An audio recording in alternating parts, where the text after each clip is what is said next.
The plantation was called Ravenswood, and it sprawled across 10,000 acres of South Carolina lowland, like a kingdom unto itself.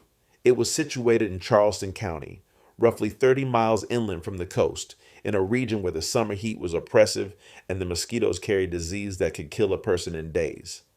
The plantation produced rice, an extraordinarily profitable crop that required vast amounts of labor, that required enslaved people to work in swamps and marshes, that required people to die. Ravenswood enslaved more than 600 people. It was one of the largest plantations in the state. It generated wealth that was almost incomprehensible in its scale. And it was ruled, in practice if not in law, by a man named James Blackwood, an overseer of the most brutal and systematic kind. James Blackwood had been the overseer at Ravenswood for 23 years. He had overseen the lives and the deaths of countless enslaved people. He had ordered the whipping of thousands. He had orchestrated the sale of families, the separation of parents from children, the destruction of relationships and communities. He had become, over those 23 years, a man of considerable power within the enslaved community, a man whose word could result in torture, in sale, in death. He was feared. He was hated. He was, by any rational assessment, a man who should have been prosecuted for crimes against humanity. But James Blackwood had a daughter. Her name was Catherine. She was 23 years old. She had been born at Ravenswood. She had grown up witnessing slavery, had grown up in proximity to brutality, had grown up in a world where the violent domination of human beings by other human beings was treated as normal, as natural, as justified by the order of things. Catherine's mother had been a young enslaved woman named Sarah. Sarah had been owned by the original plantation owner, a man named Jeremiah Ravenswood. Jeremiah had taken Sarah as his concubine, had fathered a child with her, had then, when Sarah had become pregnant, sold her away to another plantation. Catherine had been raised by other enslaved women, had been raised without her mother, had been raised in a state of confusion about her own identity and her place in the world. When Catherine was 12 years old, her father, James Blackwood, the overseer, had claimed her. He had brought her into his quarters, had given her a room of her own, had begun to treat her as something between a servant and a family member.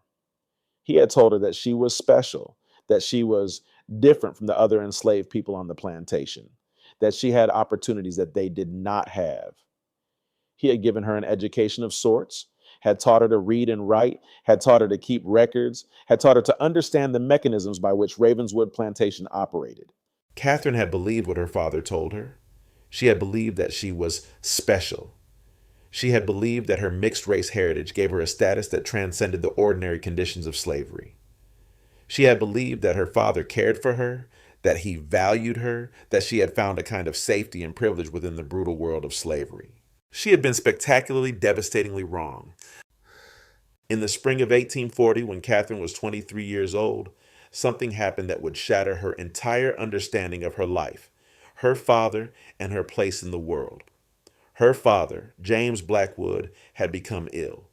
It was not a serious illness, just a minor infection that had resulted in a fever. He had asked Catherine to organize his quarters while he rested. He had asked her to inventory his possessions, to ensure that everything was properly arranged, to prepare certain rooms for repairs that needed to be made to the structure of his living space. Catherine had done as she was asked. She had moved through her father's quarters, cataloging his possessions, organizing his materials. She had found his ledgers, his records of plantation business, his financial documents. She had found his letters, his correspondence with other overseers, his notes about the management of enslaved people. She had found all of these things, and she had cataloged them as she had been asked to do. But in the process of her work, she had discovered something else. She had discovered a door, a small door, barely noticeable, hidden behind a bookcase in the back room of her father's quarters. The door was locked. Catherine had retrieved the key from where she knew her father kept it, in a leather pouch beneath his bed. She had opened the door. What she had found was a small room, perhaps 12 feet by 14 feet, with no windows. The room was illuminated by a single oil lamp, and the room contained things that Catherine could not, at first, comprehend. There were instruments. There were whips of various kinds and designs. There were leather restraints. There were implements that seemed designed specifically to inflict pain, devices whose purposes Catherine could not entirely understand, but whose intentions were hideously clear. There were chains. There were collars. There were implements whose specific function Catherine could not identify, but which nonetheless radiated an aura of cruelty and suffering. And there were photographs. The photographs were the most shocking element of the room. They were daguerreotypes, photographs of women, enslaved women. Some of the women Catherine recognized, some of them she did not. The women in the photographs were partially or entirely unclothed. The women were posed in ways that suggested degradation. The women's faces showed expressions of fear, of pain, of anguish, and many of the photographs showed evidence of violence, bruises, welts, injuries inflicted upon the women's bodies. Catherine sat down on the floor of the room. She sat down among these instruments of torture and these images of degradation, and she began to understand, with a clarity that was almost physically painful, what her father actually was. She understood that her father was not a man who cared for her, who valued her, who had given her special status out of affection or recognition of her worth. Her father was a man who collected women. He collected them. He took photographs of them. He documented his abuse of them. He kept records. Catherine understood that some of the women in the photographs were women she had known. There was a woman named Rebecca, who had worked in the kitchen when Catherine was younger. There was a woman named Margaret, who had given birth to a child 5 years ago and had then disappeared. Catherine had been told that Margaret had been sold to another plantation. There was a woman named Dorothy, whom Catherine had known, whom she had spoken to, whom she had observed being beaten by overseers.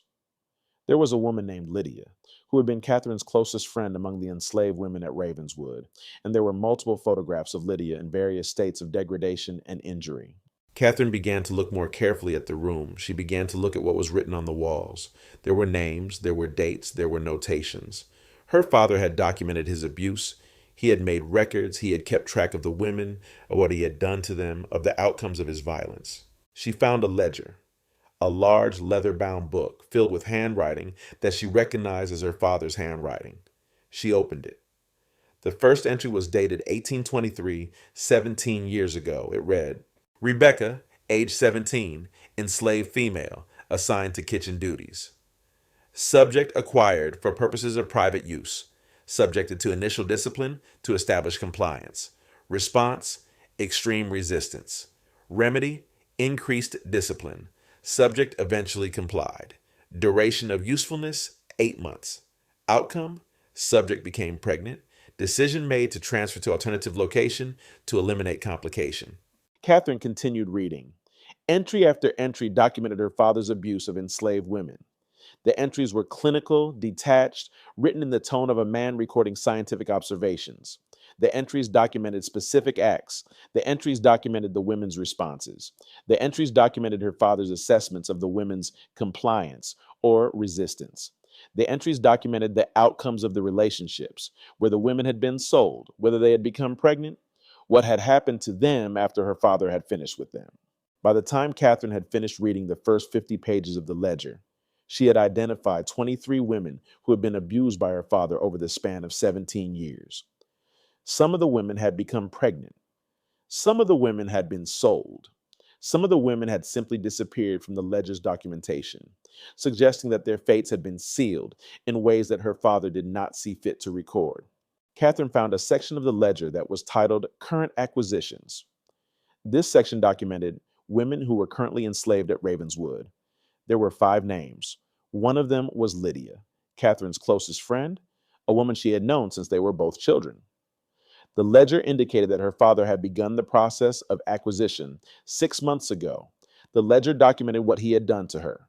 The ledger contained specific notes about Lydia's resistance and his plans for her eventual compliance. Over the following days, Catherine moved through the world in a state of shock. She attended to her duties. She performed her work. She interacted with her father as though nothing had changed. But internally, she was being torn apart by the knowledge of what he was, what he had done, what he was currently doing to women she knew and cared about. She began to look at her father differently. She began to notice things that she had not noticed before. She noticed that he disappeared for periods of time, that he would leave his quarters and not return for hours. She noticed that when he returned, his clothes were sometimes torn or soiled. She noticed that enslaved women sometimes moved around the plantation with visible injuries, bruises on their arms, welts on their backs, expressions of trauma in their eyes. She began to connect the dots. She began to understand that the women in the ledger were not simply abstract records of past abuses. They were real women. Some of them were still on the plantation. Some of them were walking around with the knowledge of what had been done to them, with the trauma of those experiences, with the knowledge that their abuser walked free and unpunished. One evening, Catherine saw Lydia working in the field. She saw the bruises on Lydia's arms. She saw the fear in Lydia's eyes. She saw the way that Lydia flinched when Overseer approached. And she understood that what was documented in the ledger was not history. It was ongoing. It was current. It was something that was happening right now, that was continuing to happen, that would continue to happen unless something was done to stop it. Catherine made a decision in that moment. She decided that she could no longer remain complicit through silence. She decided that she could no longer tell herself that she was separate from what her father was doing, that she could maintain her own moral innocence while allowing his crimes to continue. She decided that she had to act. But she did not yet know how to act. She did not yet understand what she was capable of doing. She did not yet understand the lengths to which she would be willing to go in order to stop her father. Though it was Lydia who approached Catherine. Lydia had known Catherine for most of their lives. Lydia had watched Catherine grow up in her father's quarters, had observed Catherine being given privileges and education and a kind of status that was impossible for other enslaved people to achieve. Lydia had assumed, like everyone else, that Catherine was complicit in the system, that Catherine was part of the machinery of oppression that kept Ravenswood functioning. But something had changed. Something in Catherine's behavior had shifted. Catherine had begun to move through the plantation differently. Catherine had begun to look at certain people differently. Catherine had begun to engage with enslaved people in ways that suggested a fundamental change in her understanding or her sympathies. One evening, after Catherine had finished her work for the day, Lydia approached her. They were in a part of the plantation that was relatively secluded, an area near the storage sheds where they were unlikely to be observed. Lydia spoke quietly, urgently, with the awareness that what she was about to say could result in severe punishment if they were discovered. You know, Lydia said, it was not a question. Catherine looked at Lydia. She understood what Lydia meant. She understood that Lydia was asking if Catherine knew about what James Blackwood had done, what he was doing, what the ledger documented. Yes, Catherine said, I know. How long? Lydia asked. 2 weeks, Catherine said. I found the room, I found the ledger, I found the photographs. And what are you going to do? Lydia asked. Catherine did not answer immediately. She looked at Lydia carefully. She saw in Lydia's face the damage that had been inflicted. She saw the trauma. She saw the fear. She saw the strength that Lydia possessed simply by continuing to exist in the face of such cruelty. I don't know yet, Catherine said, but I'm going to do something. I'm going to stop him. I'm going to make sure that what he's done is exposed. Even though he's your father? Lydia asked. Especially because he's my father, Catherine said. Because I grew up believing that he cared for me. Because I grew up thinking that I was special, that I was different, that I was privileged, and I finally understand what that privilege actually meant. It meant that I was being groomed to remain silent. It meant that I was being positioned to be complicit. It meant that I was being prepared to be his partner in crime, even if I didn't fully understand that that's what was happening. Lydia reached out and touched Catherine's arm. It was a gesture of connection, of trust, of solidarity. Then I want to help, Lydia said. I want to help you stop him. I want to help you make sure that what he's done to me, to the other women, to all of us is not forgotten. Over the following weeks, Catherine and Lydia developed a strategy. Catherine had access to her father's quarters. Catherine had access to the room where the instruments and photographs and ledger were kept. Catherine had the ability to move through the plantation without raising suspicion. Lydia had knowledge of other women who had been abused, knowledge of the network of enslaved people who had suffered at James Blackwood's hands, knowledge of the strength that existed within the community of the enslaved. Together, they decided what they would do. They would poison James Blackwood. They would do this slowly, systematically, in a way that would make it appear that he had died of natural causes. They would gather evidence. They would copy the ledger. They would document the photographs. They would create a record of his crimes that could be used to expose him, that could be used to demonstrate to the world what had been perpetrated at Ravenswood Plantation. But they also decided on something more significant. They decided that they would gather evidence not just about James Blackwood's individual crimes, but about the network of people who had participated in those crimes, who had known about those crimes, who had enabled those crimes. They decided that they would copy the ledger carefully, that they would preserve the photographs, that they would gather testimony from other women, that they would create a comprehensive record of the system of abuse. And then, when James Blackwood was dead, when the evidence was secure, they would escape. Catherine began to move through her father's quarters with new purpose. She would go into the locked room when she was certain he was occupied elsewhere. She would carefully copy entries from the ledger. She would document the photographs. She would create a record of her father's crimes. The work was slow. The work was emotionally devastating, but the work was necessary. Lydia began to gather other women. She spoke to them carefully, cautiously, only to women she trusted, only to women who had been abused by James Blackwood. She explained what Catherine was doing. She explained that there was a possibility of resistance, of exposure, of justice. She asked if they would be willing to contribute their testimony, their stories, their documentation of what had been done to them. The response was overwhelming. Woman after woman came forward. Woman after woman shared her story. Woman after woman provided Catherine with details, dates, times, specific acts, consequences. Catherine added these testimonies to her documentation. She was creating not just a record of individual crimes, but a comprehensive archive of systemic abuse. In June of 1840, Lydia began to introduce poison into James Blackwood's food. The poison was derived from plants that grew on the plantation, plants that Catherine had identified from her father's own medical texts. The poison was designed to accumulate gradually in the body, to cause subtle symptoms that would appear to be natural illness, to eventually result in the failure of vital organs. James Blackwood showed no immediate signs of being poisoned. He continued his daily routines. He continued to move through the plantation with absolute authority. He continued to abuse women. He continued to maintain his collection of photographs and his detailed ledger. But the poison had entered his body, and over the following weeks, it would continue to accumulate. Catherine continued her work of documentation. She continued to copy entries from the ledger. She continued to gather testimony from women. She continued to preserve evidence. And she began to make contact with people who might be able to help her escape, who might be able to help her reach a place where the evidence she had gathered could be used to expose her father's crimes. It was during this period that Catherine began to understand something fundamental about herself. She began to understand that she was no longer the person she had been before discovering her father's crimes. She began to understand that she was becoming someone new, someone capable of deception, capable of planning murder, capable of living alongside her father while secretly orchestrating his death. She began to understand that the privileged girl who had grown up in her father's quarters was being transformed into something far more dangerous. Before we continue deeper into Catherine's dark journey, I have to ask you all something. Where are you watching this story from? Are you in America, in another country? Drop a comment below and tell me where you're watching from. I read every single comment, and I'd love to know who's following this story. By July of 1840, James Blackwood had begun to exhibit the first visible signs of illness. He complained to Catherine that he felt tired. He said that he did not possess the energy that he normally did. He blamed the summer heat. He blamed the stress of managing such a large plantation. He took various remedies from his own supply of medicines, tonics and tinctures designed to restore vigor and vitality. None of them helped, because the poison that Lydia had introduced into his food was continuing to accumulate in his body, continuing to exert its effects, continuing to move him toward death. Catherine watched her father's decline with a mixture of emotions. She felt satisfaction at the progress of their plan.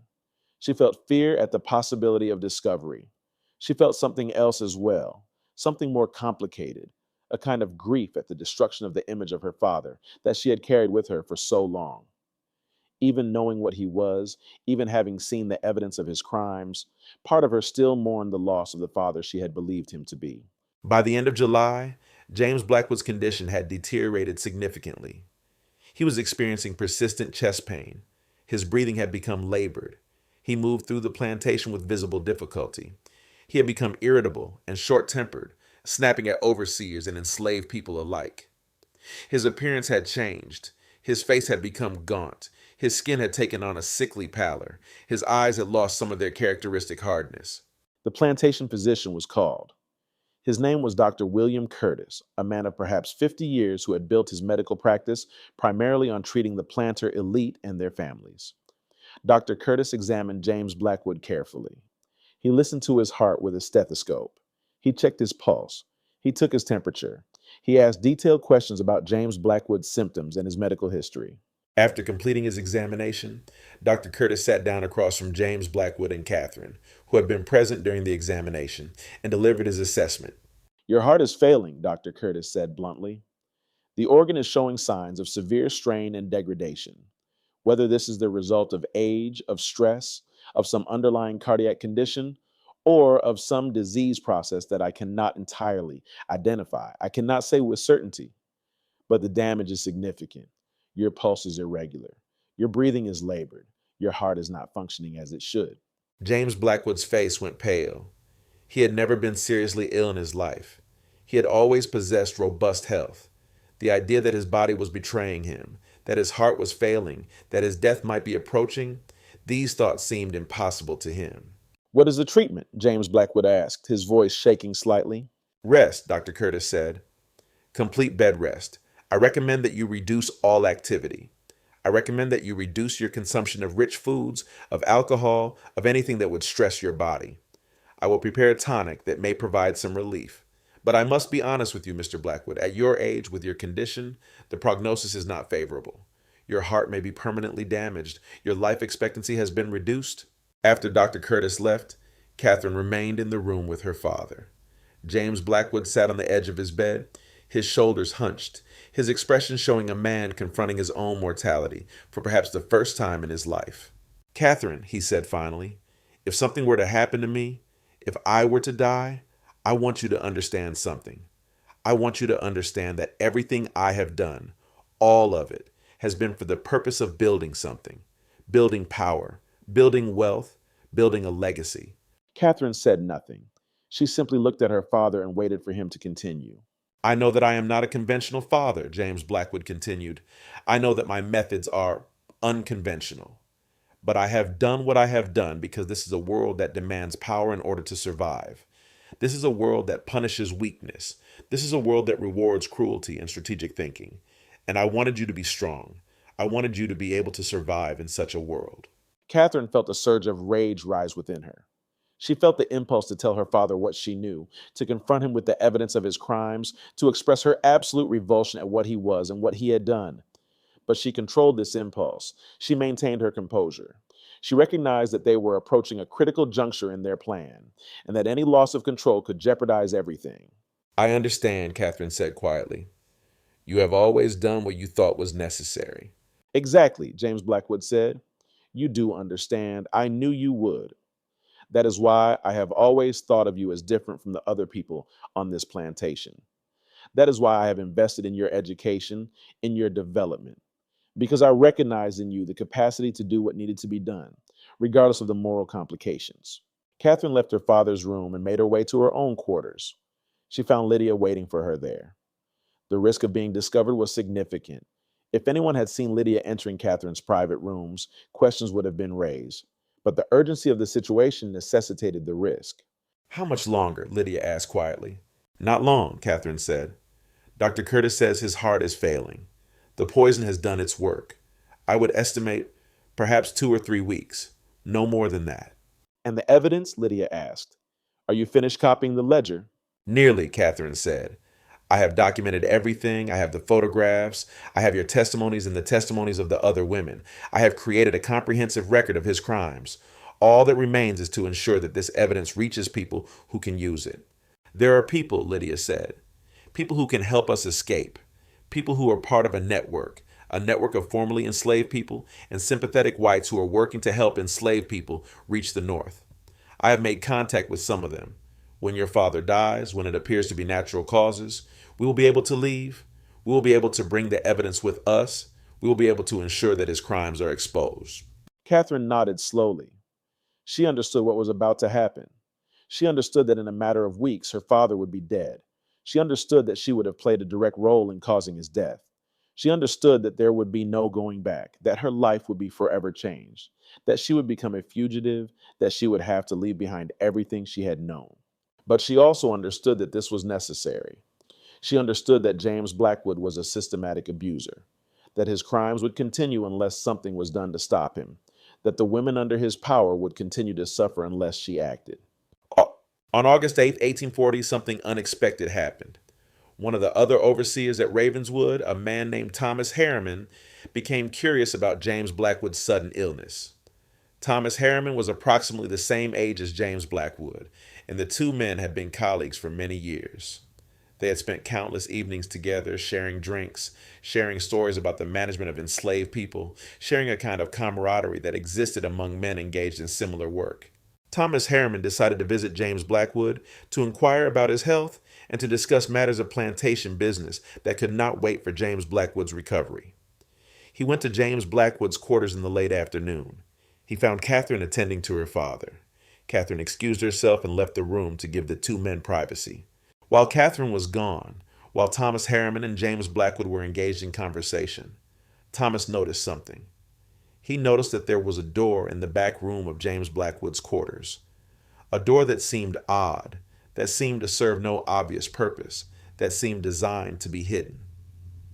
Thomas's curiosity was piqued. He asked James Blackwood about the door. James Blackwood's response was immediate and intense. His face went pale. He told Thomas that the door was nothing important, that it was simply a storage closet, that it contained materials that were of no interest to anyone else.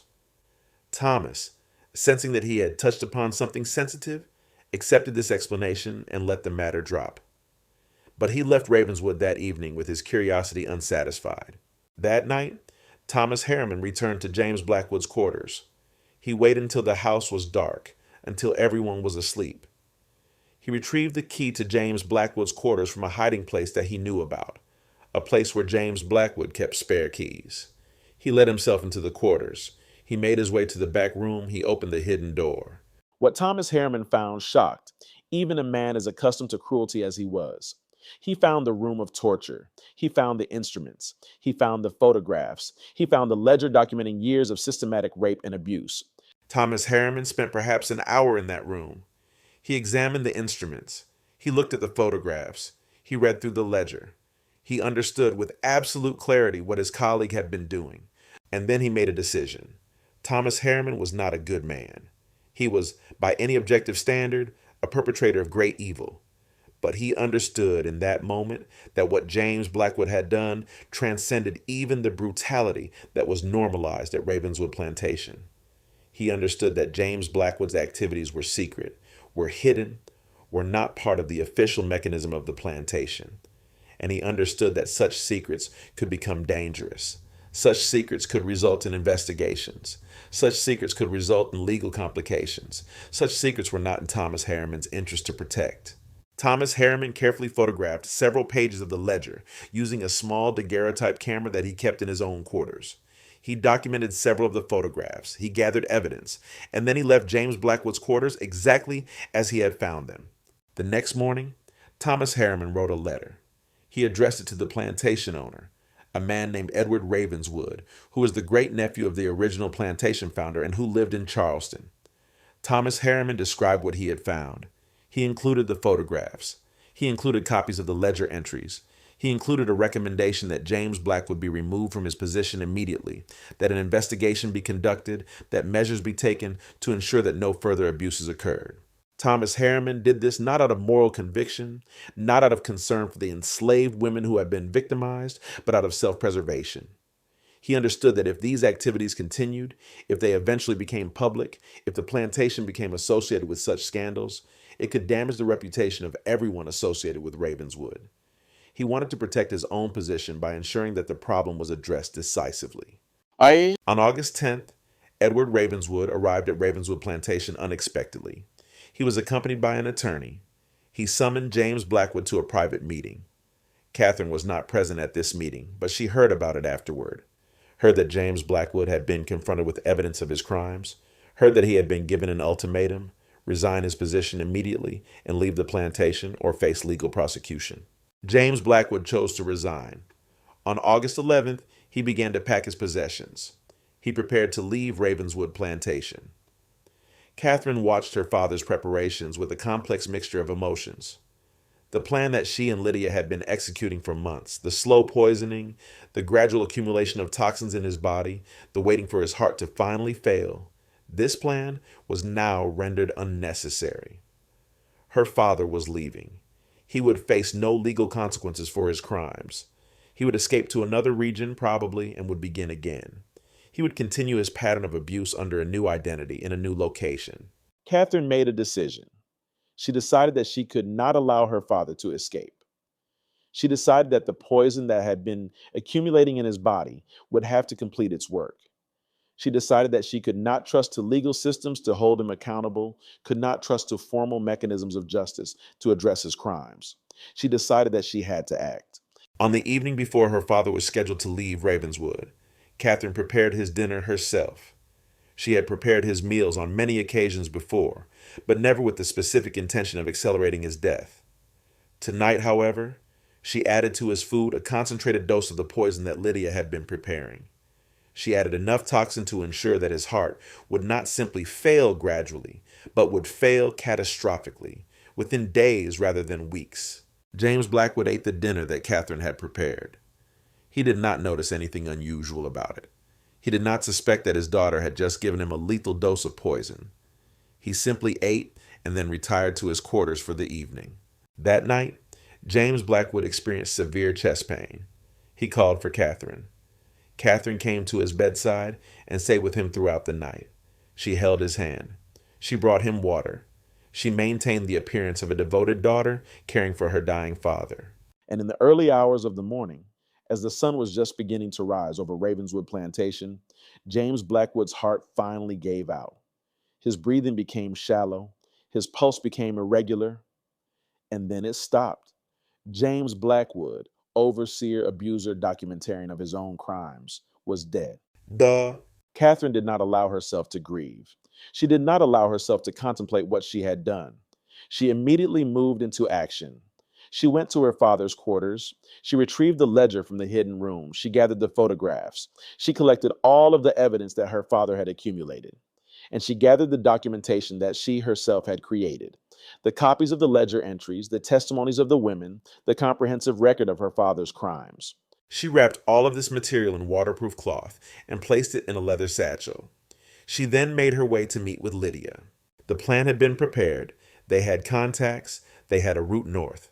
They had people who were willing to help them escape, who were willing to risk federal prosecution under the Fugitive Slave Act in order to assist them in reaching safety. By nightfall on August 12, 1840, Catherine and Lydia were gone from Ravenswood Plantation. They traveled north through the darkness, moving along routes that had been established by the Underground Railroad network. They moved through South Carolina, through North Carolina, through Virginia, through Pennsylvania, and finally into Philadelphia, where they were taken in by a church that was part of the abolitionist network. It was in Philadelphia, in the relative safety of a community committed to the abolition of slavery, that Catherine and Lydia began to understand the true value of the evidence they had brought with them. They began to share the ledger with abolitionists. They began to tell their story. They began to provide testimony about what had been perpetrated at Ravenswood Plantation. The response was immediate and significant. The evidence of James Blackwood's systematic rape and abuse of enslaved women became a powerful tool in the hands of abolitionists. The photographs and the ledger entries and the testimonies of the women provided documentation that slavery was not simply a system of labor extraction. Slavery was a system that enabled and facilitated the systematic sexual abuse of enslaved women, the systematic violation of their bodies, the systematic documentation of their degradation. Before we continue deeper into Catherine's dark journey, I have to ask you all something. Where are you watching this story from? Are you in America? In another country? Drop a comment below and tell me where you're watching from. I read every single comment and I'd love to know who's following this story. In the autumn of 1840, as the leaves began to turn color in the northern states and the temperature began to drop from the oppressive heat of the South, Catherine and Lydia began their work of exposure and testimony. They had found refuge in Philadelphia, in a community of abolitionists and formerly enslaved people who recognized the value of what they carried with them. They had been given a room in a church basement. They had been provided with food and shelter, and they had been encouraged to tell their story, to provide testimony, to make public the evidence that they had brought from Ravenswood Plantation. The first person to hear their story in detail was a man named Reverend Abraham Fletcher, a white abolitionist minister who had dedicated his life to the work of opposing slavery. Reverend Fletcher listened to Catherine's narrative carefully. He examined the ledger. He looked at the photographs. He read the testimonies of the women. And by the time Catherine had finished sharing what she knew, Reverend Fletcher understood that what he was holding in his hands was documentation of crimes so severe, so systematic, so meticulously recorded that they could not be dismissed or rationalized away. This changes everything, Reverend Fletcher said when Catherine had finished speaking. This is not just documentation of individual crimes. This is documentation of a system. This is proof that slavery is not simply a system of labor extraction. This is proof that slavery creates spaces where sexual violence can be perpetrated systematically, where abusers can operate with impunity, where the law offers no protection to enslaved women. He paused, then continued. "We need to make this public," Reverend Fletcher said. "We need to publish this evidence. We need to ensure that people in the North understand what slavery actually means. We need to use this to transform public discourse about slavery." Over the following weeks, Reverend Fletcher worked with abolitionist newspapers to publish excerpts from James Blackwood's ledger. He worked with publishing houses to produce pamphlets that included the photographs and the documentation of the crimes. He arranged for Catherine and Lydia to give speeches and testimonies before abolitionist audiences. He ensured that the evidence was circulated throughout the North. By November of 1840, the first published accounts of the crimes perpetrated at Ravenswood Plantation had begun to appear in Northern newspapers. The accounts described systematic rape. They described the use of torture. They described the systematic documentation of abuse. They named James Blackwood as the principal perpetrator. They included excerpts from his ledger. They included descriptions of the photographs. The response was immediate and significant. In the North, there was outrage. There was horror. There was a sense that here was evidence of the true nature of slavery, evidence that could not be rationalized away through theories of benevolence or claims that slavery was designed for the benefit of enslaved people.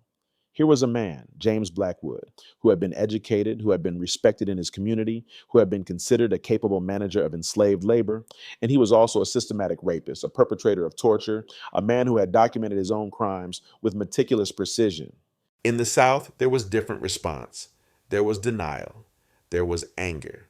There was a concerted effort to discredit the evidence. Southern newspapers published accounts suggesting that the documents were fabrications, that Catherine's testimony was motivated by revenge, that Lydia was an unreliable witness motivated by her own victimization. They suggested that what Catherine and Lydia were describing was not representative of how slavery actually functioned, that such abuses were aberrations rather than systematic elements of slavery. But the damage had been done. The narrative had been disrupted. The claim that slavery was benevolent had been undermined by the evidence of what had been perpetrated at Ravenswood Plantation. What became clear over the following months was that James Blackwood's crimes were not unique. As abolitionists began to follow the threads of evidence in the ledger, as they tracked the relationship between Blackwood and other men, as they interviewed other women who had been victimized, they began to uncover evidence of a much larger network of abuse. James Blackwood's ledger contained references to other men. It contained documentation of transactions where Blackwood had sold women to other plantations, often with the specific understanding that these women would be used for sexual purposes. It contained correspondence with other overseers and plantation owners who had engaged in similar activities. It suggested a network of men who shared knowledge about how to systematically rape enslaved women, how to document such abuse, how to minimize the risk of discovery. Over the course of 1841 and 1842, federal investigators began to pursue some of these men. They gathered evidence. They conducted interviews. They attempted to build cases that could result in legal prosecution. The results were mixed and deeply frustrating.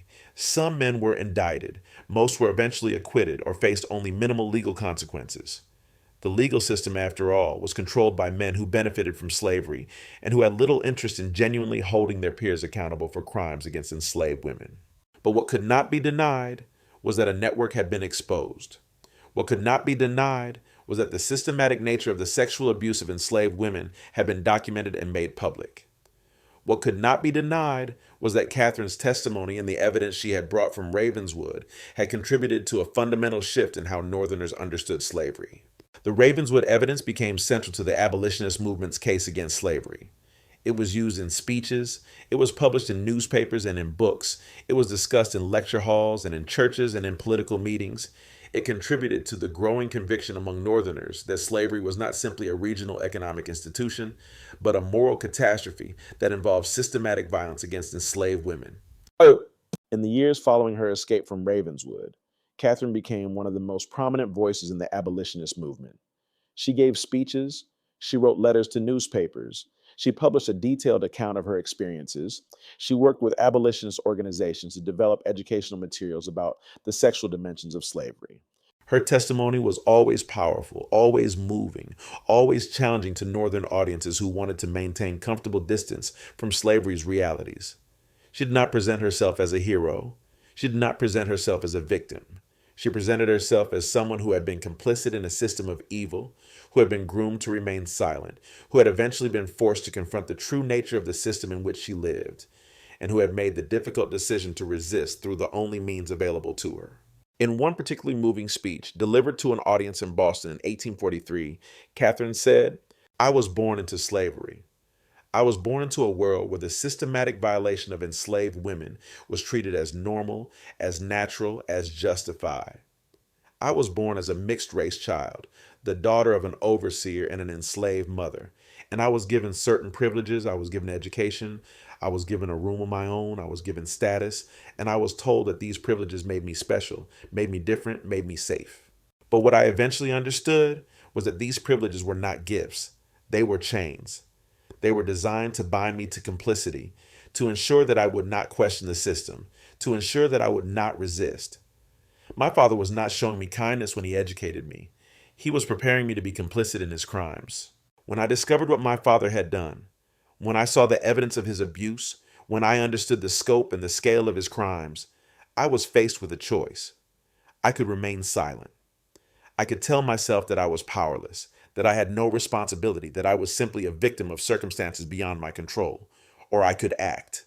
I chose to act. I participated in my father's death. I poisoned him. I became a murderer in order to stop a murderer. And I do not regret that choice. But I also do not pretend that what I did was unambiguously right or good. What I did was necessary. What I did was, in the context of an impossible situation, the only justice available to me. And I want you to understand something about complicity. I want you to understand that if you live in the North, if you live in a state where slavery is not legal, you are still complicit. Your comfort, your wealth, your lifestyle is built on the exploitation of enslaved people in the South. Your silence about what slavery means is a form of complicity. Your distance from slavery, your refusal to engage with its realities, is a form of complicity. The time for comfortable distance is over. The time for pretending that slavery is not your concern is over. The time for accepting the narratives that slavery is benevolent or that it is simply a regional economic institution is over. You have seen the evidence. You have heard the testimony.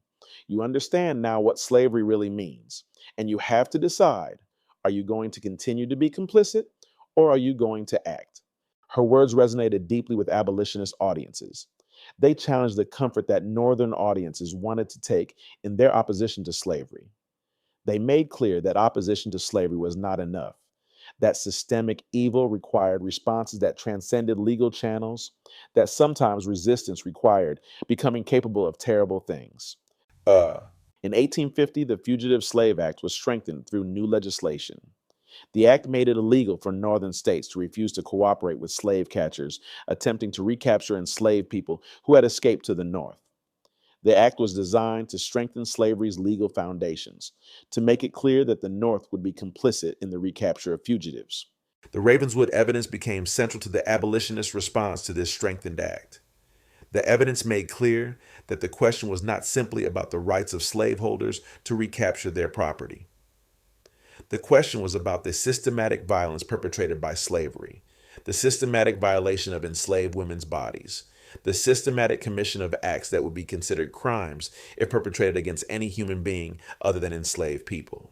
By 1854, the Kansas-Nebraska Act had been passed, permitting popular sovereignty to determine whether new territories would permit slavery. The passage of this act triggered the collapse of the political consensus that had held the nation together since the Missouri Compromise. The nation was moving toward the crisis that would eventually result in the Civil War. And part of the trajectory toward that crisis was rooted in the exposure of what had happened at Ravenswood Plantation. Part of that trajectory was rooted in the evidence that Catherine had gathered, had risked everything to bring north, had placed in the hands of people who could use it to transform public discourse about slavery. Catherine herself did not live to see the Civil War or the abolition of slavery. She died in Philadelphia in 1862 at the age of 45. She had spent 22 years working in the abolitionist movement, giving speeches, writing letters, testifying about what she had witnessed. She had spent 22 years carrying the weight of her own complicity, her own role in her father's system, her own capacity for violence. But by the time she died, slavery was already in the process of being abolished. The institution that had created the conditions for her father's crimes, that had permitted the systematic abuse of enslaved women, that had allowed men like James Blackwood to operate with virtual impunity, that institution was being destroyed. And part of that destruction was rooted in what Catherine and Lydia had accomplished. Part of that destruction was rooted in the evidence they had gathered. Part of that destruction was rooted in the testimony they had provided. Part of that destruction was rooted in their decision to resist, at great personal cost, the system that had enslaved them and had violated their bodies and had attempted to bind them to complicity through lies and privilege and psychological manipulation.